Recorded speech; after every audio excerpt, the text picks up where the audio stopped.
Earlier this month, the United Kingdom announced a relaxation for the Tier 4 visa category for overseas students from 25 nations. However, India was not one of them. Speaking to CNBC TV18's Latha Venkatesh, Philip Hammond, the UK's Chancellor to the Exchequer, said that while the UK will continue to look at how these changes impact certain countries, he hinted that the decision to exclude India from easier visa norms will not be reversed anytime soon. On whether London's position as the financial centre was under threat due to Brexit, he said that business could be impacted, but he believes that the EU and London will end up doing a financial services business deal very soon. The status of London itself to continue to be the financial nerve centre, isn't that getting challenged? Are you confident it can continue to grow? It's always being challenged, and it always has been challenged.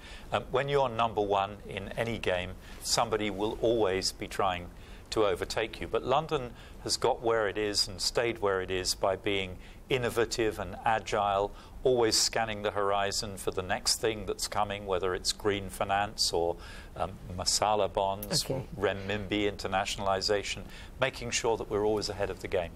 But at the moment, the challenge is a little bigger, with perhaps some of the EU transactions not yet getting the green signal from the European Union for getting passported through London. If that were to happen, if EU does not oblige, do you think you're facing a bigger challenge than ever before?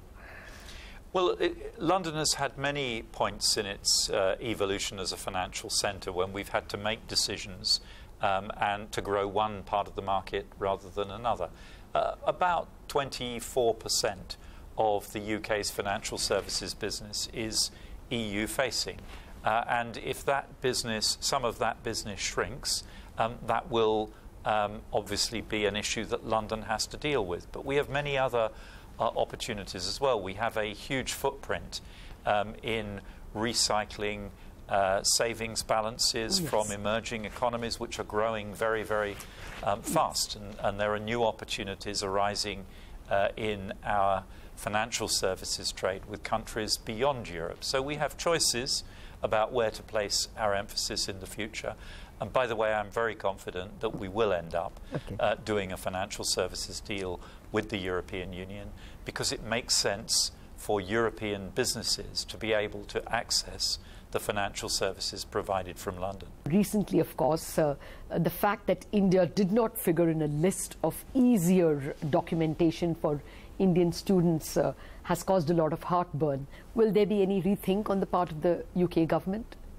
Well, obviously, we look at these things all the time, and we tread carefully when we change things, and we will obviously consider very carefully how these changes that we've introduced for some countries work and make sure that they don't lead to any loss of control of the process. But I should just emphasize that Indian business people, Indian students are very welcome in the UK. We issue more business visas to Indians than to all other nationalities combined.